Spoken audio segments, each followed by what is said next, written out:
السلام علیکم ورحمۃ اللہ وبرکاتہ۔ الحمد للہ وحدہ والصلاة والسلام علی من لا نبی بعد، اما بعد۔ اس موضوع سے متعلق یہاں ایک نہایت ضروری امر ہے جس کا تذکرہ کیے بغیر چارہ کار نہیں، اور وہ یہ کہ جب ہم حضرت صلی اللہ علیہ وسلم یا دیگر انبیاء و صالحین کرام کی ذات مقدس کے ساتھ وسیلہ کی نفی کرتے ہیں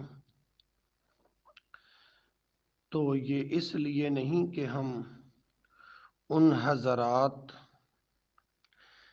کے جاہ و حشمت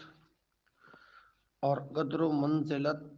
یا عند اللہ ان کے مقام و مرتبہ کی رفعت کے منکر ہیں، اور نہ یہ اس لیے کہ ہم ان سے معاذ اللہ کوئی بغض ہے اور ہم ان کی عند اللہ قدر و منزلت کے منکر ہیں، ٹھیک ہے نا؟ اور ہمارے دل ان کی محبت سے سرشار نہیں، جیسا کہ ڈاکٹر بوتی نے اپنی کتاب فقہ سیرۃ صفحہ 351 میں ہم پر افترا باندھتے ہوئے لکھا ہے: بہت سے گمراہ لوگ جن کے دل اللہ کے نبی صلی اللہ علیہ وسلم کی محبت کا شعور نہیں رکھتے، وہ حضرت صلی اللہ علیہ وسلم کی وفات کے بعد آپ صلی اللہ علیہ وسلم کی ذات وسیلہ کا انکار کرنے لگے ہیں۔ ڈاکٹر بوتی کی یہ بات ہرگز درست نہیں۔ ہم تو بحمد اللہ سب لوگوں سے زیادہ حضور اقدس صلی اللہ علیہ وسلم کا احترام کرتے ہیں، سب سے زیادہ آپ صلی اللہ علیہ وسلم سے محبت رکھتے ہیں، اور دل کی گہرائیوں سے آپ صلی اللہ علیہ وآلہ وسلم کے فضل و شرف کے معترف ہیں۔ ڈاکٹر بوتی کا کلام اگر دلالت کرتا ہے تو صرف اندھے کینے پر جو سلفی دعوت و تحریک کے دشمنوں کے دلوں میں بھرا ہوا ہے، جس نے انہیں اس خطرناک موقف اختیار کرنے پر مجبور کیا ہے، اس بھیانک جرم کے ارتکاب پر آمادہ کیا کہ وہ اپنے مسلمان بھائیوں کا گوشت کھانے لگیں اور بغیر دلیل کے ان پر کفر کے فتوے لگانے لگے۔ ان کا دار و مدار دلیل کی بجائے ظن پر ہے، جسے حدیث میں سب سے بڑا جھوٹ قرار دیا گیا ہے۔ اس حدیث کو شیخین اور کئی دیگر ائمہ نے ابن عمر رضی اللہ عنہما سے روایت کیا ہے، ٹھیک ہے جی؟ اللہ اکبر۔ مجھے نہیں معلوم کہ اس ظالم مؤلف نے یہ حکم کیسے صادر کر دیا، حالانکہ اس جیسے حکم کا صدور صرف اللہ تعالیٰ ہی سے ہو سکتا ہے، کیونکہ وہ ذات اقدس تو دلوں کے مخفی بھیدوں کے چھپے ہوئے رازوں سے آگاہ ہے، اور اس سے کوئی چیز مخفی نہیں۔ کیا خیال ہے کہ یہ شخص ایسا کرنے والے کی سزا کو نہیں جانتا، یا جانتا تو ہے مگر اندھے کینے اور حسد و بغض نے سنت کے دائیوں کے متعلق اسے اندھا کر دیا ہے؟ باہر کیف اس میں کوئی امر بھی ہو، میں اس وقت 2 حدیثیں پڑھتا ہوں اور ان کو یاد دلاتے ہیں، شاید اپنے سرکشی سے باز آ جائے، غفلت سے ہوش میں آ جائے اور اپنے اس فعل سے توبہ کرے۔ قال رسول اللہ صلی اللہ علیہ وسلم: ایما رجل اکفر رجلا مسلما فإن كان كافرا وإلا كان هو الكافر۔ حضور سرور کائنات صلی اللہ علیہ وسلم نے ارشاد فرمایا کہ جو شخص کسی مسلمان آدمی کو کافر کہے، اگر وہ کافر ہے تو ٹھیک، ورنہ خود کافر ہو جائے گا۔ دوسری حدیث میں ہے: وقال علیہ افضل الصلاۃ والسلام ان من ارب الربا استطالت فی ارض المسلم بغیر حق۔ احمد ابو داود بروایت سعید بن زید، اس کی سند صحیح ہے۔ حضور علیہ الصلوۃ والسلام نے ارشاد فرمایا کہ سب سے بڑا سود کسی مسلم کی عزت کے بارے میں ناحق زبان درازی کرنا ہے۔ آخر میں ہم اسے یہ بھی کہیں گے، کیا تم جانتے ہو کہ تم اپنی اس بات کے ساتھ اس امت کے سلف صالح کی تردید کر رہے ہو اور ان ائمہ مجتہدین پر کفر کا فتویٰ لگا رہے ہو جو وفات کے بعد حضرت صلی اللہ علیہ وسلم یا کسی دوسری شخصیت کی ذات کے ساتھ وسیلہ جائز نہیں سمجھتے؟ مثلا امام ابو حنیفہ رحمہ اللہ اور آپ کے اصحاب رحمہم اللہ تعالی، چنانچہ امام ابو حنیفہ رحمہ اللہ نے فرمایا کہ میں اللہ تعالیٰ کی طرف اللہ تعالیٰ کے سوا ہر کسی کے وسیلے کو مکروہ جانتا ہوں، جیسا کہ قبل ازیں بھی ذکر کیا گیا ہے۔ فَإِن كُنْتَ لَا تَدْرِ فَتِلْكَ مُصِیبَةٌ وَإِن كُنْتَ تَدْرِ فَالْمُصِیبَةُ أَعْظَمُ مِنْهَا۔ ہم دوبارہ پھر یہ عرض کریں گے کہ ہر مخلص اور منصف مزاج انسان یقینی طور پر یہ جانتا ہے کہ ہم بحمد اللہ کے پیغمبر صلی اللہ علیہ وسلم کے ساتھ شدید ترین محبت رکھتے ہیں۔ آپ صلی اللہ علیہ وسلم کی قدر و منزلت اور حق و فضیلت سے بخوبی آگاہ ہیں۔ ہم جانتے ہیں کہ آپ صلی اللہ علیہ وسلم افضل النبیین، سید المرسلین اور خاتم الانبیاء ہیں، سب انبیاء و مرسلین سے بہترین ہیں۔ اللہ تعالیٰ نے آپ صلی اللہ علیہ وسلم کو پرچم حمد، حوض کوثر، شفاعت عظمی اور وسیلہ و فضیلہ سے سرفراز فرمایا ہے، عظیم الشان معجزات سے نوازا ہے۔ آپ صلی اللہ علیہ وسلم کے دین کے ساتھ اللہ تعالیٰ نے سابقہ تمام ادیان کو منسوخ کر دیا۔ سبع مثانی اور قرآن عظیم کو آپ صلی اللہ علیہ وسلم پر نازل فرمایا۔ آپ صلی اللہ علیہ وسلم کی امت کو سب امتوں سے بہتر بنایا۔ علاوہ ازیں کہ آپ صلی اللہ علیہ وسلم کے دیگر بے شمار فضائل و مناقب ایسے ہیں جو آپ صلی اللہ علیہ وسلم کی قدر و منزلت اور جاہ و عظمت پر دلالت گناہ ہیں۔ صلی اللہ علیہ وآلہ وسلم تسلیما کثیرا کثیرا۔ میں یہ بھی عرض کرتا چلوں کہ ہم بحمد اللہ دیگر لوگوں کی نسبت سب سے پہلے آپ صلی اللہ علیہ وآلہ وسلم کے ان فضائل و مناقب کا اعتراف کرتے ہیں، اور شاید جس قدر ہمارے ہاں آپ صلی اللہ علیہ وسلم کی قدر و منزلت محفوظ ہے، ان دوسروں کے ہاں نہیں ہے جو محبت کے محض دعوے دار اور آپ صلی اللہ علیہ وسلم کی قدر و منزلت کے معرفت کے اظہار کے دعوے کرتے رہتے ہیں، کیونکہ اس سلسلہ میں اعتبار صرف اس شخص کا ہے جو آپ صلی اللہ علیہ وسلم کا اتباع کرے، جو آپ صلی اللہ علیہ وسلم کا اتباع کرے، آپ صلی اللہ علیہ وسلم کے اوامر کی اطاعت اور نواہی سے اجتناب کریں، جیسا کہ قرآن کریم کے اندر اللہ پاک نے اس بات کو بیان فرمایا ہے، قل ان کنتم تحبون اللہ فاتبعونی یحببکم اللہ ویغفر لکم ذنوبکم۔ اے پیغمبر صلی اللہ علیہ وسلم، لوگوں سے کہہ دو کہ اگر تم اللہ کو دوست رکھتے ہو تو میری پیروی کرو، اللہ تعالیٰ بھی تمہیں دوست رکھے گا اور تمہارے گناہ معاف کر دے گا۔ ہم اللہ تعالیٰ کے فضل و کرم سے اطاعت الہی اور اتباع نبوی صلی اللہ علیہ وسلم کے لیے سب لوگوں میں سے زیادہ حریص ہیں، اور یہ اطاعت و اتباع ہی مودت اور خالص محبت کے سچے دلائل ہیں،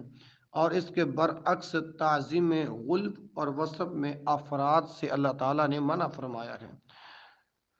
چنانچہ ارشاد باری تعالیٰ ہے، یا اہل الکتاب لا تغلوا فی دینکم ولا تقولوا علی اللہ الا الحق۔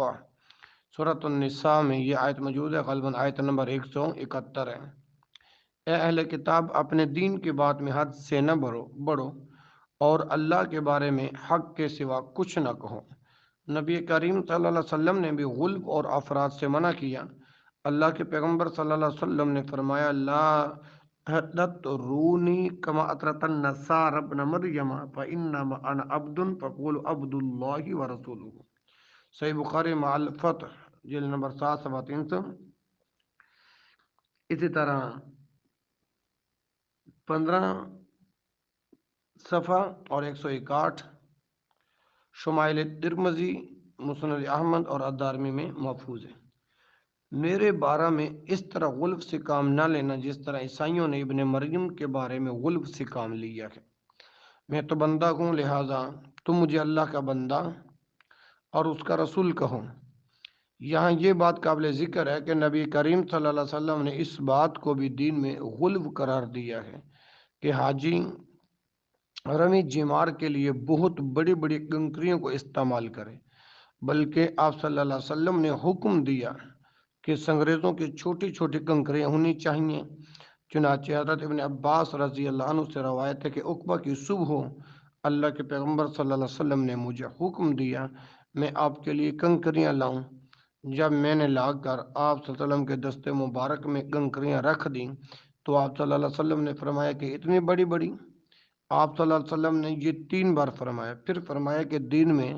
غلو سے بچو کیونکہ تم سے پہلے لوگ دین میں غلو کے باعث ہلاک ہوئے تھے۔ مسند احمد، نسائی، ابن ماجہ میں موجود ہے اور اس کی سند صحیح ہے، اور اس کی تخریج میری کتاب الصحیحہ کے اندر 1283 اور تخریج سنن لابن ابی حاتم صفحہ 98 میں بھی موجود ہے۔ اللہ اکبر۔ نبی کریم صلی اللہ علیہ وسلم نے رمی جیمار کے مسئلہ کو محض رمز قرار دیتے ہیں اور اس سے مقصود شیطان کے خلاف اعلان جنگ ہے۔ اس سے حقیقی طور پر شیطان کو قتل کرنا یا مارنا مراد نہیں ہے، لہذا مسلمان پر فرض ہے کہ وہ مسئلہ کی تحقیق کریں اور شیطان جو کہ انسان کا بہت بڑا دشمن ہے، اس سے جنگ یہ ہے کہ اس سے دشمنی رکھی جائے، اس کے علاوہ اور کچھ نہیں۔ افسوس کہ دین میں غلو سے اس قدر شدید تحذیر کے باوجود مسلمان اس میں واقع ہو گئے ہیں اور اہل کتاب کے نقش قدم پر چل رہے ہیں۔ ایک شاعر نے کہا، اس بات کو چھوڑ دو جس کا عیسائی اپنے نبی کے بارے میں دعویٰ کرتے ہیں، اور اس کے علاوہ تم اپنے نبی کی مدح و ثنا میں جو چاہو کہو۔ یہ شاعر جس کی بہت سے مسلمان تعظیم کرتے ہیں، ان کے مشہور قصیدہ بردہ کو ترنم سے بطور تبرک پڑھتے ہیں۔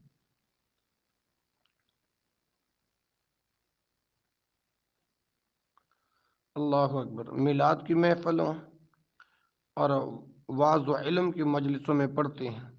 اسے تقرب الہی کا ذریعہ سمجھتے ہیں اور اسے نبی کریم صلی اللہ علیہ وسلم کی محبت کی دلیل جو ہے وہ قرار دیتے ہیں۔ میں عرض کرتا ہوں کہ اس شاعر نے مذکور حدیث میں وارد ممانعت کو صرف اس بات پر محمول کیا ہے کہ نبی کریم صلی اللہ علیہ وسلم کے بارے میں ابن اللہ ہونے کا دعویٰ کیا جائے، چنانچہ شاعر نے اس سے منع کیا اور اس کے علاوہ ہر بات کی طرف خواہ وہ کچھ بھی ہو دعوت دی ہے، حالانکہ یہ بہت بڑی غلطی اور ضلال مبین ہے، کیونکہ حدیث میں جس مبالغہ آرائی سے منع کیا ہے اس کے 2 معنی ہیں، ایک تو مطلقاً مدح اور دوسرے ایسی مدح جو حد سے متجاوز ہو۔ ممکن ہے کہ حدیث میں ممانعت سے مراد مطلقاً مدح ہو اور اس سے مقصود سد ذریعہ ہو، اور اس بات پر اکتفا کہ اللہ تعالیٰ نے آپ کو نبی، رسول، حبیب اور خلیل بنایا ہے اور تعریف کرتے ہوئے فرمایا ہے وَإِنَّكَ لَعَلَىٰ خُلُقٍ عَظِيمٍ، اور تمہارے اخلاق بہت عالی ہیں۔ اللہ تعالیٰ کے اس ارشاد کے بعد اب کوئی بشر آپ صلی اللہ علیہ وسلم کی تعریف میں بھی کہہ بھی کیا سکتا ہے؟ اللہ تعالیٰ کی آپ صلی اللہ علیہ وسلم کے خلق عظیم کے بارے میں اس شہادت کے بعد کسی بشر کی بات کی قدر و قیمت ہی کیا ہے؟ نبی کریم صلی اللہ علیہ وسلم کی سب سے بڑی مدح و تعریف یہ ہے کہ آپ صلی اللہ علیہ وسلم کے بارے میں وہی کہیں جو رب کائنات نے فرمایا ہے کہ آپ اللہ تعالیٰ کے بندے اور رسول ہیں۔ یہ نبی کریم صلی اللہ علیہ وسلم کی بہت سچی تعریف ہے جس میں افراد ہیں اور نہ تفرید، غلو ہے اور نہ تقصیر۔ آپ صلی اللہ علیہ وسلم کی شان میں جب آپ صلی اللہ علیہ وسلم اعلیٰ درجات پر فائز تھے، اللہ تعالیٰ نے نہایت عرفہ تکریم فرمائی، یعنی بلند آسمانوں کی سیر کروائی، اسرا و معراج کے شرف سے بخشا اور عظیم الشان آیات کبارہ کا مشاہدہ کرایا تو یہ فرمایا سبحان الذی اسرا بعبدہ لیلا من المسجد الحرام الی المسجد الاقصی، وہ ذات پاک ہے جو ایک رات اپنے بندے کو مسجد حرام یعنی خانہ کعبہ سے مسجد اقصی یعنی بیت المقدس تک لے گیا۔ ممکن ہے کہ اس حدیث لا تطرونی سے مراد یہ ہو کہ میری مدح و ستائش میں مبالغہ آرائی سے کام نہ لینا، کہ میرے استحقاق سے زیادہ میری تعریف کرنے لگ جاؤں اور مجھے ان خصائص کے ساتھ رنگنے لگ جاؤں جو خاص خدا ہیں۔ اس حدیث کا معنی اول ہی راجح ہے اور اس کے دو سبب ہیں۔ نمبر ایک، اگر ہم پوری حدیث کا مطالعہ کریں تو ہمیں آخر یہ جملہ بھی نظر آتا ہے فَقُولُوا عَبْدُ اللَّهِ وَرَسُولُهُ، کہ تم مجھے اللہ کا بندہ اور اس کا رسول کہو، یعنی اللہ تعالیٰ نے مجھے اپنے عبد اور رسول کے طور پر جو منتخب کیا ہے، میری تعریف میں بھی جو عبد و رسول فرمایا ہے تو تم بھی اسی پر اکتفا کرو۔ نمبر دو، یہ اس حدیث پر بعض ائمہ حدیث مثلا امام ترمذی رحمہ اللہ نے عنوان یہ قائم کیا باب تواضع النبی صلی اللہ علیہ وسلم، یعنی پیارے پیغمبر حضرت محمد صلی اللہ علیہ وسلم کی تواضع کا بیان۔ یہ انہوں نے اس حدیث کو مدح مطلق سے ممانعت پر محمول فرمایا ہے اور یہ مفہوم تواضع کے معنی کے ساتھ بہت زیادہ مناسبت رکھتا ہے۔ سابقہ حدیث ضریر کے بعض طرق میں دو زائد امر بیان ہوئے ہیں جن کا شذوذ اور ضعف بیان کرنا از بس ضروری ہے تاکہ قارئین کرام ان سے روشناس ہو سکیں اور جن لوگوں نے ان سے غلط استدلال کیا ان کے غلط استدلال سے دھوکے میں مبتلا نہ ہوں۔ پہلی زیادتی تو حماد بن سلمہ کی ہے جو انہوں نے اس حدیث کو ابو جعفر ختمی سے بیان کیا ہے اور انہوں نے اس حدیث کی سند کو شعبہ کی روایت کے مطابق بیان کیا ہے اور متن کو اسی طرح بیان کیا ہے مگر کچھ اختصار کے ساتھ، اور آخر میں وشفع نبی فی رد بصر کے بعد یہ اضافہ بھی کیا ہے کہ وَإِن كَانَتْ حَاجَةٌ فَافْعَلْ مِثْلَ ذَلِكَ۔ ابو بکر بن ابی خیثمہ رحمہ اللہ نے اسے اپنی تاریخ میں بیان کرنے کے بعد کہا حدثنا مسلم بن ابراہیم حدثنا حماد بن سلمہ بہ۔ شیخ الاسلام ابن تیمیہ رحمہ اللہ نے القاعدۃ الجلیلہ صفحہ 102 میں اس زیادتی کو حماد بن سلمہ کے تفرد اور شعبہ کی روایت کے مخالفت کے باعث معلول قرار دیا ہے۔ شعبہ اس روایت کے سب راویوں سے جلیل المرتبت ہیں۔ شعبہ اس روایت کے سب راویوں سے جلیل المرتبت ہیں۔ شیخ الاسلام ابن تیمیہ رحمہ اللہ کا اس علت کو بیان کرنا قواعد حدیث کے عین مطابق ہے اور بالکل مخالف نہیں۔ البتہ غماری کا المصباح صفحہ 30 میں یہ قول کہ حماد ثقہ ہے اور صحیح کے رجال میں سے ہے اور ثقہ راوی کی زیادتی مقبول ہوتی ہے، غفلت یا تغافل پر مبنی ہے، کیونکہ مصطلحات حدیث کا یہ متن اصول ہے کہ ثقہ کی زیادتی اس وقت مقبول ہے جب وہ اپنے سے اوثق ہے یعنی زیادہ ثقہ راوی کی مخالفت نہ کرے۔ چنانچہ حافظ ابن حجر رحمہ اللہ نخبۃ الفکر میں فرماتے ہیں زیادتی اس وقت مقبول ہوگی جب اس میں اپنے سے زیادہ ثقہ راوی کی مخالفت واقعہ نہ ہوئی ہو۔ اگر مخالفت میں راجح روایت ہے تو راجح کو محفوظ کہیں گے اور اس کے مقابلے میں شاذ کہلائے گی۔ میں عرض کرتا ہوں کہ یہاں یہ شرط مفقود ہے۔ حماد بن سلمہ اگرچہ مسلم کے رجال میں سے ہے لیکن بلا شک و شبہ وہ حفظ کے اعتبار سے شعبہ سے کم مرتبہ ہے۔ چنانچہ جب آپ کتب رجال میں ان دونوں راویوں کے حالات کو معلوم کریں گے تو یہ بات بالکل واضح ہو جائے گی۔ حماد بن سلمہ کے حالات علامہ ذہبی رحمہ اللہ نے میزان میں ذکر کیے ہیں اور میزان میں وہ متکلم فی روات کے حالات ذکر کرتے ہیں۔ ان کے بارے میں انہوں نے یہ لکھا ثقۃ لہ اوہام، یعنی اگرچہ ثقہ ہیں لیکن ان سے کچھ اوہام بھی سرزد ہوئے ہیں۔ لیکن علامہ ذہبی رحمہ اللہ نے میزان میں شعبہ کا مطلقاً تذکرہ کیا ہی نہیں، کیونکہ یہ متکلم فی راوی نہیں ہے، حافظ نے التقریب میں ان دونوں راویوں کے جو حالات ذکر کیے ہیں اگر آپ وہ بغور ملاحظہ فرمائیں تو ان کے مابین فرق واضح ہو جائے گا۔ چنانچہ آپ حماد کے ترجمہ حالات زندگی میں لکھتے ہیں کہ حماد بن سلمہ ثقہ، عابد اور ثابت کے شاگردوں میں سب سے زیادہ اثبت ہے۔ آخر عمر میں ان کا حافظہ متغیر ہو گیا تھا۔ شعبہ کے بارے میں حافظ صاحب لکھتے ہیں کہ شعبہ بن حجاج ثقہ، حافظ اور متقن ہیں، ٹھیک ہے۔ ثوری رحمہ اللہ فرمایا کرتے تھے کہ وہ امیر المومنین فی الحدیث ہیں۔ عراق میں سب سے پہلے انہوں نے رجال کی چھان پھٹک کی اور سنت کا دفاع کیا۔ آپ بہت بڑے عابد تھے۔ اس سے آپ کو معلوم ہو گیا ہوگا اس حدیث میں حماد نے شعبہ کی مخالفت کرتے ہوئے جو زیادتی ذکر کی ہے یہ زیادتی مقبول نہیں ہے، اس لیے کہ یہ اپنے سے اوثق راوی کی روایت کے منافی ہے، یعنی یہ زیادتی شاذ کے قبیل سے ہے، جیسا کہ نخبہ میں حافظ کا سابقہ کلام اس طرف اشارہ کرتا ہے۔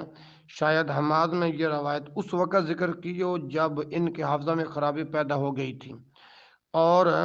اس طرح ان سے خطا ہو گئی ہو۔ امام احمد رحمہ اللہ نے بھی گویا اس حدیث کے شذوذ کی طرف اشارہ کیا ہے۔ انہوں نے اس حدیث کو شعبہ کی سابقہ حدیث کے بعد مومل بن اسماعیل کے طریق سے حماد سے روایت کیا ہے، مگر حدیث کے الفاظ ذکر نہیں کیے بلکہ فذکر الحدیث کہنے پر اکتفا کیا ہے، مگر یہ بھی احتمال ہے کہ معمل ان حماد کے طریق سے جو روایت مروی ہے اس میں یہ زیادتی مذکور ہی نہ ہو، اور شاید اسی وجہ سے امام احمد رحمہ اللہ نے اس کی طرف اشارہ نہیں فرمایا۔ جیسا کہ حفاظ حدیث کی عادت ہے کہ ایک روایت کے بعد جب دوسری ذکر کرتے ہیں تو اس میں جو زیادتی ہوتی ہے اس کی طرف اشارہ فرماتے ہیں۔ خلاصہ کلام یہ نکلا کہ زیادتی شاذ ہونے کی وجہ سے درست نہیں، اگر صحیح بھی ہو تو پھر بھی نبی مکرم صلی اللہ علیہ وآلہ وسلم کی ذات اقدس کے ساتھ وسیلے کے جواز کی دلیل نہیں بن سکے گی، کیونکہ اس بات کا احتمال ہے کہ ففعل مثل ذالک کے معنی یہ ہوں گے، اس سے مراد حضرت صلی اللہ علیہ وسلم کی حیات مبارکہ میں آپ صلی اللہ علیہ وسلم کی خدمت اقدس میں حاضری، آپ صلی اللہ علیہ وسلم سے دعا کا مطالبہ، آپ صلی اللہ علیہ وسلم کی ذات اقدس کے ساتھ توسل، وضو اور وہ دعا ہو جو پیغمبر صلی اللہ علیہ وسلم نے اسے سکھائی تھی، واللہ اعلم۔ دوسری زیادتی وہ ہے جس میں ایک آدمی کا حضرت عثمان بن عفان رضی اللہ عنہ کے ساتھ قصہ مذکور ہے، اور اس میں ہے کہ اس نے جب حضرت صلی اللہ علیہ وسلم کا وسیلہ اختیار کیا تو اس کی حاجت پوری ہو گئی۔ طبرانی رحمہ اللہ نے معجم صغیر صفحہ 103 اور 104 اور معجم کبیر جلد نمبر 3، ٹھیک ہے، معجم کبیر 3.2.1.2 میں عبداللہ بن وہب، شبیب بن سعید مکی، رخ بن قاسم، ابی جعفر ختمی مدنی، ابی امامہ، سہل بن حنیف اور عثمان بن حنیف کی سند سے روایات ذکر کی ہیں کہ ایک آدمی اپنے کسی ضرورت کے سلسلہ میں حضرت عثمان بن عفان کی خدمت میں آتا جاتا رہتا تھا، لیکن آپ توجہ نہیں فرماتے تھے اور نہ اس کی حاجت پوری کرتے تھے۔ وہ آدمی حضرت عثمان بن حنیف سے ملا اور شکایت کی تو انہوں نے کہا کہ وضو کرو اور مسجد میں جا کر 2 رکعت نماز پڑھو اور پھر یہ دعا کرو، اللہم انی اسألک و توجہ الیک بنبینا محمد صلی اللہ علیہ وسلم نبی الرحمہ، یا محمد انی اتوجہ بک الی ربک عز و جل فیقضی لی حاجتی، یعنی اے اللہ میں تجھ سے سوال کرتا ہوں اور تیری طرف اپنے نبی رحمت صلی اللہ علیہ وسلم کے وسیلے کے ساتھ متوجہ ہوتا ہوں، اور اے محمد صلی اللہ علیہ وسلم میں تیرے ساتھ تیرے رب کی طرف متوجہ ہوتا ہوں کہ وہ میری حاجت کو پورا فرما دیں، اور پھر اپنی حاجت بیان کر دینا اور پھر میرے پاس آ جانا، میں بھی تمہارے ساتھ چلوں گا۔ وہ آدمی چلا گیا اور اس نے ایسا ہی کیا۔ پھر وہ آدمی حضرت عثمان بن عفان رضی اللہ عنہ کے دروازے پر گیا تو دربان نے اس کے ہاتھ کو پکڑ کر اندر داخل کر دیا اور حضرت عثمان رضی اللہ عنہ نے اسے اپنے ساتھ چٹائی پر بٹھا لیا اور فرمایا کہ اپنی حاجت بیان کرو۔ اس نے اپنی حاجت بیان کی تو حضرت عثمان رضی اللہ عنہ نے اسے پورا فرما دیا اور فرمایا کہ اب تک تم نے اپنی حاجت ذکر کیوں نہ کی؟ تمہیں جو بھی حاجت پیش آئے تو ہمارے پاس آ جانا۔ وہ آدمی حضرت عثمان رضی اللہ عنہ سے رخصت ہو کر حضرت عثمان بن حنیف سے ملا تو انہیں کہنے لگا کہ اللہ تعالیٰ تمہیں جزائے خیر سے نوازیں۔ حضرت عثمان رضی اللہ عنہ تو میری طرف توجہ ہی نہ فرماتے تھے حتیٰ کہ آپ نے ان سے میرے بارے میں گفتگو فرمائی۔ انہوں نے کہا کہ واللہ میں نے تو گفتگو نہیں کی، لیکن میں ایک مرتبہ پیارے پیغمبر حضرت محمد رسول اللہ صلی اللہ علیہ وسلم کی خدمت اقدس میں حاضر تھا جب آپ صلی اللہ علیہ وسلم کے پاس ایک نبینا شخص نے اپنی بینائی کی چلے جانے کی شکایت کی تو آپ صلی اللہ علیہ وسلم نے فرمایا کہ صبر کرو۔ اس نے عرض کیا کہ اے اللہ کے رسول صلی اللہ علیہ وسلم، میرے پاس کوئی قائد نہیں اور مجھے بے حد تکلیف ہے۔ پیغمبر صلی اللہ علیہ وسلم نے فرمایا کہ وضو کر کے 2 رکعت نماز پڑھو اور پھر یہ دعا کرو۔ عثمان بن حنیف کہتے ہیں کہ واللہ ہم ابھی تک جدا نہیں ہوئے تھے کیونکہ ہماری گفتگو طول پکڑ گئی تھی حتیٰ کہ ہمارے پاس وہ آدمی آیا اور اس طرح تھا گویا اسے کوئی تکلیف ہی نہ تھی۔ تو میں بھی یہ بات عرض کرتا ہوں، اگر ہم میں سے کسی کو تکلیف ہو تو وہ بھی 2 رکعت اپنا وضو کر کے 2 رکعت پڑھ کے اللہ سے دعا کرے، اللہ اس کی تکلیف کو ختم کر دیں گے۔ امام طبرانی رحمہ اللہ فرماتے ہیں کہ روح بن قاسم سے اس روایت کو فقط شبیب بن سعید ابو سعید مکی نے بیان کیا ہے۔ وہ ثقہ ہے، یعنی وہ راوی ہے جس سے احمد بن شبیب ان ابی ان یونس بن یزید الایلی کی سند کے ساتھ روایت کرتے ہیں۔ اس حدیث کو شعبہ نے ابو جعفر ختمی سے بھی روایت کیا ہے جن کا نام عمیر بن یزید ہے اور وہ ثقہ ہے، لیکن شعبہ سے روایت کرنے میں عثمان بن فارس متفرد ہے اور حدیث صحیح ہے۔ میں عرض کرتا ہوں کہ اس حدیث کی صحت میں تو شک نہیں۔ اس وقت موضوع بحث یہ قصہ ہے جسے بیان کرنے میں شبیب بن سعید متفرد ہے، جیسا کہ امام طبرانی رحمہ اللہ نے فرمایا کہ یہ شبیب متکلم فی راوی ہے۔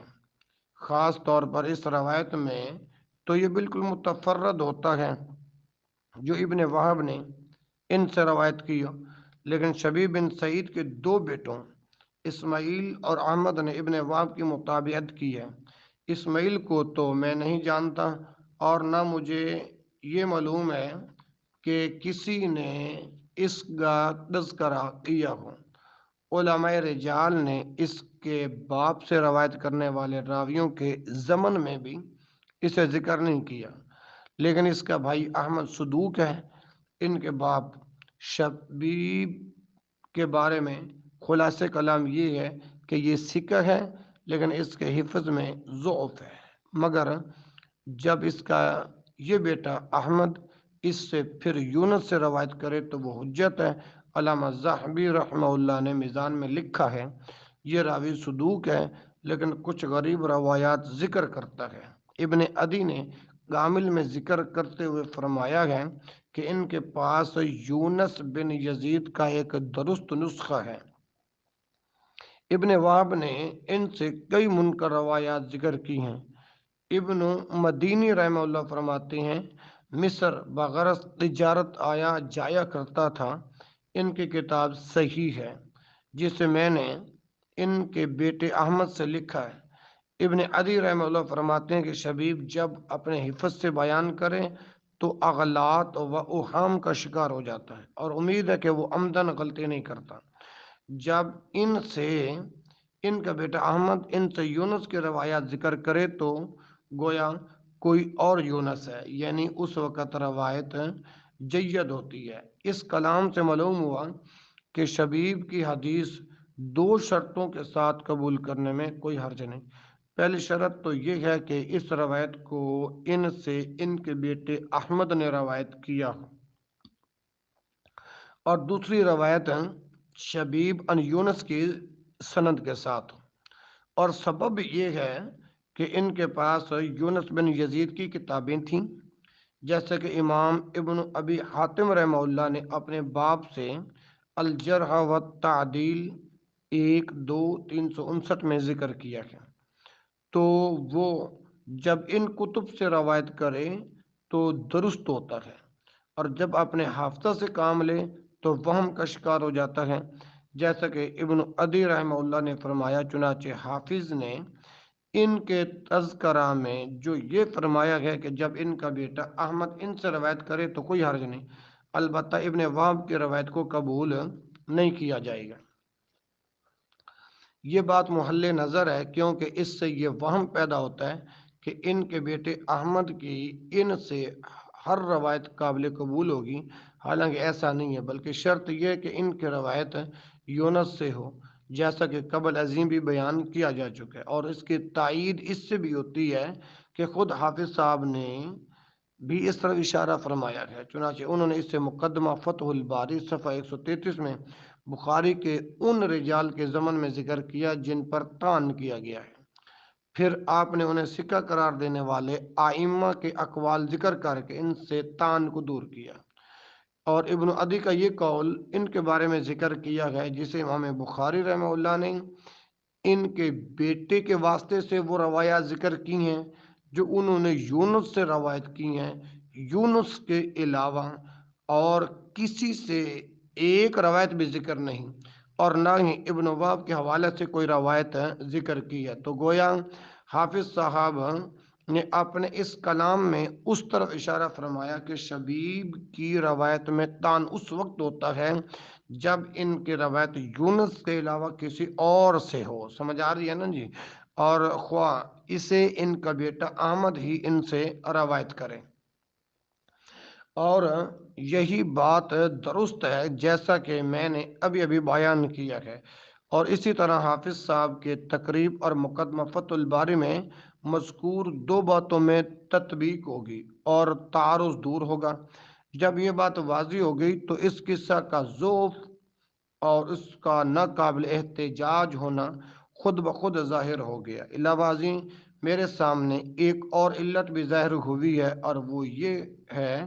اس قصہ میں احمد کا اختلاف۔ اس حدیث کو ابن السنی نے عمل الیوم واللیلہ صفحہ 202 اور حاکم نے جلد نمبر 1 صفحہ 526 میں احمد بن شبیب سے بغیر اس قصہ کے 3 طرق سے بیان کیا ہے۔ اسی طرح اسے عون بن عمارہ بصری نے رخ بن قاسم سے بھی روایت کیا ہے، اس سند کے ساتھ بھی حاکم نے اسے بیان کیا ہے۔ یہ عون اگرچہ ضعیف ہے، تاہم اس کی روایت شبیب کی روایت سے زیادہ بہتر ہے، کیونکہ یہ شعبہ اور حماد بن سلمہ عن ابی جعفر ختمی کی روایت کے موافق ہے۔ خلاصہ کلام یہ کہ یہ قصہ 3 امور کے باعث ضعیف اور منکر ہے۔ نمبر 1، اس روایت کے منفرد راوی کا حافظ ضعیف ہے۔ نمبر 2، اس راوی کے ساتھ اس تفرد میں اختلاف کیا گیا ہے، اور نمبر 3، اس متفرد راوی نے ثقات کی مخالفت کی ہے۔ ان 3 امور میں سے اگر کوئی ایک امر ہوتا تو وہ بھی اس قصہ کو ساقط قرار دے سکتا تھا، لیکن اب تو تینوں جمع ہو گئے، تو اس سے اس کی صحت کا آپ خود اندازہ فرما سکتے ہیں۔ تعصب اور اتباع خواہشات کے عجائب میں سے یہ بات ہے کہ شیخ غماری نے اس قصہ کی روایات کو المصباح میں صفحہ 12 اور 17 میں، امام بہقی رحمہ اللہ کی دلائل اور طبرانی رحمہ اللہ کے حوالہ سے ذکر کیا ہے، لیکن ان روایات پر تصحیح یا تضعیف کے اعتبار سے مطلقاً کوئی کلام نہیں۔ کیا اس کا سبب واضح ہے؟ تضحیح تو ممکن ہی نہ تھی، البتہ ان روایات کی تضعیف حق ہے، لیکن الاصابہ کے بھی توفیق مصنف نے بھی اسی طرح کیا ہے۔ انہوں نے حدیث کو اس قصہ کے ساتھ صفحہ 21-22 سے ذکر کیا اور پھر کہا ہے کہ اس حدیث کو طبرانی نے صغیر و کبیر میں صحیح قرار دیا ہے۔ یہ اگرچہ مختصر سا قول ہے لیکن کئی جہالتوں پر مشتمل ہے۔ اولاً یہ کہ طبرانی نے اسے الکبیر میں نہیں بلکہ الصغیر میں صحیح قرار دیا ہے۔ میں نے براہ راست یہ حدیث الصغیر سے نقل کی ہے، کسی واسطہ سے نہیں، جیسا کہ یہ لوگ کرتے ہیں، کیونکہ اس علم شریف میں یہ کوتاہا ہے۔ ومن ورد البحر استقل السواقیہ، سمجھ آ گئی نا؟ ہاں جی، اللہ اکبر اللہ۔ طبرانی نے فقط اس حدیث کی تصحیح کی ہے، قصہ کی نہیں۔ اس کی دلیل یہ ہے کہ انہوں نے یہ کہا ہے جیسا کہ قبل عظیم بھی ذکر کیا گیا، اس حدیث کو شعبہ نے روایت کیا اور حدیث صحیح ہے۔ یہ گویا نص ہے اس بات پر کہ انہوں نے شعبہ سے مروی روایات کو مراد لیا ہے اور شعبہ نے اس قصہ کو روایت نہیں کیا، تو گویا طبرانی رحمہ اللہ نے اس کی تصحیح بھی بیان نہیں کی اور نہ طبرانی کے کلام میں ان کے لیے کوئی حجت ہے۔ ثالثاً عثمان بن حنیف سے اگر یہ قصہ ثابت بھی ہو جائے تو انہوں نے اس آدمی کو نبینا شخص کی پوری دعا نہیں سکھائی تھی، بلکہ انہوں نے اس سے یہ جملہ اللہم فشفعہ فی وشفعنی فیہ، یعنی اے اللہ آپ صلی اللہ علیہ وسلم کی میرے بارے میں اور میری آپ صلی اللہ علیہ وسلم کے بارے میں شفاعت قبول فرما، ساکت کر دیا تھا، کیونکہ وہ اپنی عربی زبان جاننے کے سلیقہ کی بدولت سمجھتے تھے کہ اس سے یہ لازم آتا ہے۔ حضرت صلی اللہ علیہ وسلم نے اس آدمی کے لیے بھی دعا کی جیسا کہ اس نبینا شخص کے لیے کی تھی، لیکن آپ صلی اللہ علیہ وسلم نے اس کے لیے چونکہ دعا نہیں فرمائی تھی لہذا انہوں نے اس جملے کو ذکر نہ کیا۔ شیخ الاسلام رحمہ اللہ نے صفحہ 104 میں ذکر فرمایا ہے،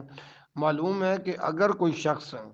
حضرت صلی اللہ علیہ وسلم کے وصال کے بعد یہ کہتا ہے اللہم فشفعہ فی وشفعنی فیہ، تو اس کا یہ کہنا باطل ہے، کیونکہ حضرت صلی اللہ علیہ وسلم نے اس کے لیے دعا نہیں فرمائی۔ عثمان بن حنیف نے بھی انہیں یہ حکم نہیں دیا تھا کہ وہ حضور نبی اکرم صلی اللہ علیہ وسلم سے کوئی سوال کریں اور نہ فشفعہ فی کہنے کا حکم دیا تھا، کیونکہ حضرت صلی اللہ علیہ وسلم کی شفاعت کا یہ کوئی موقع نہ تھا، یعنی آپ صلی اللہ علیہ وسلم کے وصال کے بعد اگر کوئی یہ کہتا ہے فشفعہ فی تو اس کلام کا کوئی معنی نہ ہوگا، لہذا حضرت عثمان رضی اللہ عنہ نے اس کا حکم نہیں دیا تھا، بلکہ جس کا حکم دیا تھا وہ حضرت صلی اللہ علیہ وسلم سے مأثور دعا نہیں ہے اور نہ اس سے شریعت کا کوئی مسئلہ ثابت ہوتا ہے، جیسا کہ صحابہ کرام رضی اللہ عنہم سے حسن عبادات، اباحات، ایجاحات یا تحریمات کے سلسلہ میں منقول ان سب اخبار و احاد کا حال ہے، جن کے دیگر صحابہ کرام رضی اللہ عنہم سے موافقت ثابت نہ ہو، تو گویا صحابی کا اس قسم کا فعل سنت نہیں ہے اور نہ مسلمانوں پر اس کی اتباع واجب ہے۔ زیادہ سے زیادہ اس کی غایت یہ ہے کہ اس میں اجتہاد ہو سکتا ہے، لیکن جن امور میں امت کا تنازع ہو اسے اللہ اور اس کے رسول کی طرف لوٹانا فرض ہے۔ سمجھ آ گئی نا؟ پھر شیخ الاسلام رحمہ اللہ نے بعض صحابہ کرام رضی اللہ عنہم کے تفردات کی بہت سی مثالیں ذکر فرمائی ہیں جن کی اتباع نہیں کی گئی۔ مثلا ابن عمر رضی اللہ عنہ وضو کرتے وقت اپنی آنکھوں میں بھی پانی ڈالا کرتے تھے، پھر انہوں نے فرمایا کہ اگر اس بات کو تسلیم کر بھی لیا جائے کہ عثمان بن حنیف وغیرہ سے یہ ثابت ہے کہ وہ حضرت صلی اللہ علیہ وسلم کی وفات کے بعد بھی آپ صلی اللہ علیہ وسلم کے وسیلے کو شرعی طور پر جائز اور مستحب سمجھتے تھے، خواہ حضرت صلی اللہ علیہ وسلم داعی یا شافع نہ بھی ہوں، لیکن ہمیں یہ معلوم ہے کہ حضرت عمر رضی اللہ عنہ اور اکابر صحابہ کرام رضی اللہ عنہ آپ صلی اللہ علیہ وسلم کی وفات کے بعد اسے درست نہیں سمجھتے تھے، جیسا کہ آپ کی حیات میں یہ درست تھا۔ آپ صلی اللہ علیہ وسلم کی حیات مبارکہ میں استسقاء کے لیے وہ آپ صلی اللہ علیہ وسلم کے وسیلے کو اختیار کرتے تھے، لیکن جب آپ صلی اللہ علیہ وسلم وصال فرما گئے تو صحابہ کرام رضی اللہ عنہم نے بھی آپ صلی اللہ علیہ وسلم کے وسیلے کو اختیار نہیں کیا، بلکہ حضرت عمر فاروق رضی اللہ عنہ نے اپنے صحیح، مشہور اور اہل علم کے اتفاق کے ساتھ ثابت شدہ دعائیں قحط کے مشہور سال مہاجرین و انصار کی موجودگی میں یہ کہا تھا، جبکہ قحط اس قدر شدید تھا کہ آپ نے قسم کھا لی تھی کہ جب تک لوگ خوشحال نہ ہوں گے آپ گھی استعمال نہیں کریں گے۔ چنانچہ آپ نے لوگوں کے ساتھ جب نماز استسقاء پڑھی تو یہ دعا کی: اے اللہ، قحط سالی میں ہم جب تیرے نبی صلی اللہ علیہ وسلم کا وسیلہ پیش کرتے ہیں تو ہمیں بارش دے دیتا تھا، اب ہم تیرے نبی صلی اللہ علیہ وسلم کے چچا کا وسیلہ پیش کرتے ہیں تو ہمیں بارش عطا فرما۔ تو اللہ تعالیٰ نے انہیں بارش سے نواز دیا۔ سب صحابہ کرام رضی اللہ عنہم نے اس دعا سے اتفاق کیا، کسی نے بھی انکار نہیں کیا۔ حالانکہ یہ واقعہ بڑا مشہور تھا، بلکہ اقراری اجماعات میں سے سب سے نمایاں ہے۔ حضرت معاویہ بن سفیان نے بھی اپنے دور خلافت میں ایسی ہی دعا کی تھی کہ اگر صحابہ کرام رضی اللہ عنہم حضرت صلی اللہ علیہ وسلم کے وصال کے بعد بھی توسل کو جائز سمجھتے جیسے حیات مبارکہ میں سمجھتے تھے تو وہ یقیناً یہ کہتے کہ ہم عباس رضی اللہ عنہ اور یزید بن اسود رحمہ اللہ کے وسیلے کو اختیار کیوں کریں، اور حضور سرور کائنات صلی اللہ علیہ وسلم کے وسیلے کو کیوں ترک کریں، کیونکہ آپ صلی اللہ علیہ وسلم تو افضل الخلائق ہیں اور اللہ تعالیٰ کے نزدیک آپ صلی اللہ علیہ وسلم کا وسیلہ سب سے زیادہ افضل و اعظم ہے۔ لیکن صحابہ کرام رضی اللہ عنہم میں سے جب کسی نے بھی یہ نہ کہا، حالانکہ انہیں معلوم تھا کہ وہ آپ صلی اللہ علیہ وسلم کی حیات طیبہ میں آپ صلی اللہ علیہ وسلم کی دعا اور شفاعت کے ساتھ وسیلہ پکڑتے رہے، اور اب آپ صلی اللہ علیہ وسلم کے وصال کے بعد غیر کی دعا اور شفاعت کے ساتھ وسیلہ کو اختیار کر رہے ہیں، تو اس سے یہ بھی معلوم ہوا کہ صحابہ کرام رضی اللہ عنہم کے نزدیک متوسل بہی کی دعا کے ساتھ وسیلہ مشروع تھا، ذات کے ساتھ مشروع نہیں تھا۔ علاوہ ازیں اس قصہ میں ایک جملہ ایسا ہے کہ جب بھی کوئی عقل مند اور صحابہ کرام رضی اللہ عنہم کے فضائل و مناقب کو جاننے والا غور کرے گا تو وہ دیگر دلائل کے ساتھ اسے بھی نکارت و ضعف کی دلیل سمجھے گا، اور وہ جملہ یہ ہے کہ اس قصے میں مذکور ہے کہ خلیفہ راشد حضرت عثمان رضی اللہ عنہ اس آدمی کی ضرورت کو پورا نہیں فرماتے تھے بلکہ اس کی طرف قطعاً توجہ ہی مبذول نہیں فرماتے تھے، تو اسے کیوں کر درست تسلیم کیا جا سکتا ہے؟ حالانکہ صحیح حدیث میں ہے کہ حضرت صلی اللہ علیہ وسلم نے فرمایا کہ فرشتے بھی عثمان رضی اللہ عنہ سے حیا محسوس کرتے ہیں، نیز آپ لوگوں کے ساتھ جو نیکی، نرمی اور حسن سلوک کا مظاہرہ فرمایا کرتے تھے وہ بھی مشہور ہیں۔ یہ تمام امور تو اس قصہ کے وقوع کے بعد پر دلالت کرتے ہیں، کیونکہ یہ ظلم حضرت عثمان رضی اللہ عنہ کے کمال کے منافی ہے۔ ہم یہاں تک عرض کر چکے ہیں اور لکھ چکے ہیں کہ ہمیں ایک کتاب التوسل الی حقیقت التوسل ملی جس کے مصنف شیخ محمد نشیب رفائی ہیں، جنہوں نے اپنے نام کے ساتھ سلفی تحریک کا مؤسس و خادم لکھا ہے۔ علمی امانت، دینی خیر خواہی اور کلمہ حق کا تقاضا ہے کہ احکام خداوندی کو جیسا ہم سمجھتے ہیں ان کی توضیح و تشریح کر دیں۔ چنانچہ اس لقب کے بارے میں اللہ تعالیٰ کے دین سے ہم نے جو رہنمائی حاصل کی وہ یہ ہے کہ سلفی تحریک سے مراد اسلام کی وہ سچی اور حقیقی دعوت ہے جسے اللہ تعالیٰ نے خاتم الانبیاء والمرسلین حضرت محمد الرسول اللہ صلی اللہ علیہ وسلم پر نازل فرمایا۔ لہذا اس تحریک کے مؤسس اور بانی صرف اور صرف اللہ وحدہ سبحانہ و تعالی ہے۔ لہذا کسی بھی بشر کے ساتھ، کسی بھی بشر کے لیے خواہ کوئی بھی ہو، یہ حق نہیں پہنچتا کہ وہ یہ دعویٰ کرے کہ وہ اس دعوت و تحریک کا مؤسس بابانی ہے۔ حتیٰ کہ حضور اکرم صلی اللہ علیہ وسلم بھی یہ دعویٰ نہیں فرما سکتے،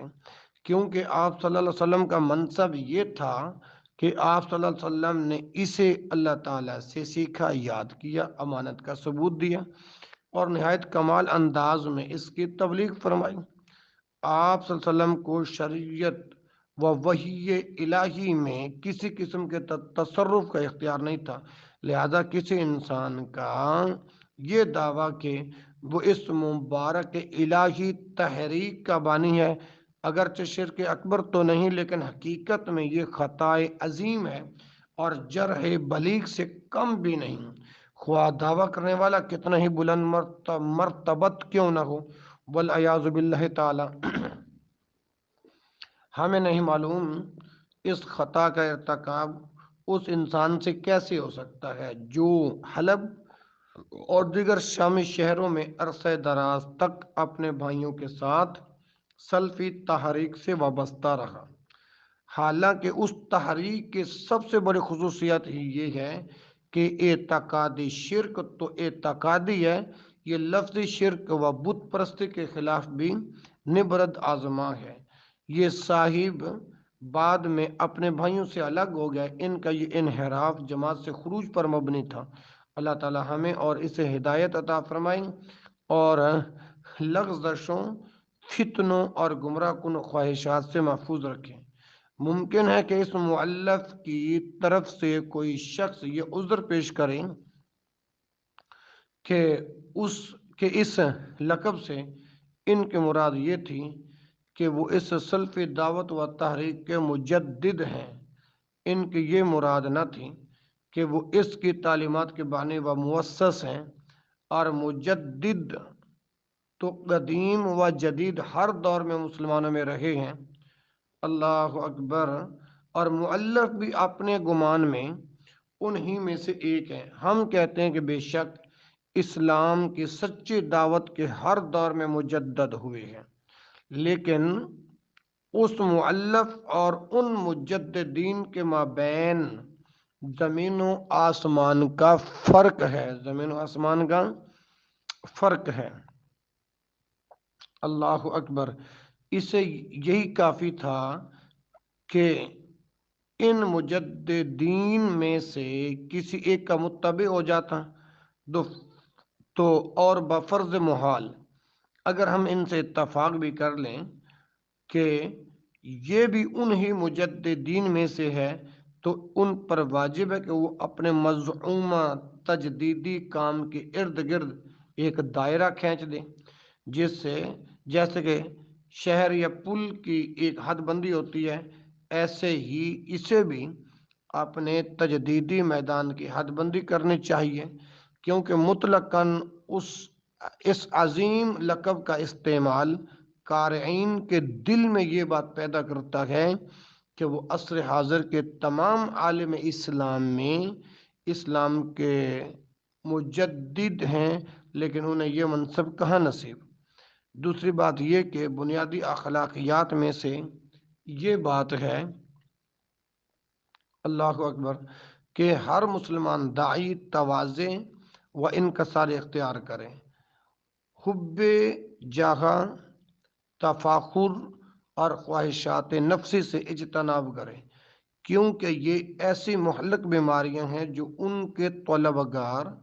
اور حریص سے دعوت کی اہلیت سلب کر لیتی ہیں، دشمنوں پر غلبہ حاصل کرنے کے ہتھیار سے محروم کر دیتی ہیں اور تمام اعمال کو ملا کر ہوا میں اڑا دیتی ہیں۔ والعیاذ باللہ۔ اے اللہ ہمیں عصمت و ہدایت عطا فرما۔ ہم نے اس مذکورہ کتاب کی سرسری طور پر ورگردانی کی تو اس میں بعض غلطیاں بھی پائیں، جن میں سے بعض کی طرف اپنے اپنے مقامات پر اشارہ کریں گے۔ مثلاً انہوں نے صفحہ 237 میں اس سابقہ قصہ کی اسناد پر بحث کرتے ہوئے لکھا ہے کہ اس حدیث کی سند میں ایک آدمی روح بن صلاح ہے جسے جمہور اور ابن عدی نے ضعیف قرار دیا ہے، اور ابن یونس نے کہا ہے کہ یہ منکر احادیث روایت کرتا ہے۔ یہ زبردست خطا ہے جس کا سبب ہمیں معلوم نہیں، کیونکہ روح بن صلاح اس حدیث کی نہیں بلکہ حدیث ثالث کی علت ہے، جیسا کہ ہم ان قریب بیان کریں گے۔ سبحانک اللہم و بحمدک، اشہد ان لا الہ الا انت، استغفرک و اتوب الیک، وآخر دعوانا الحمد للہ رب العالمین۔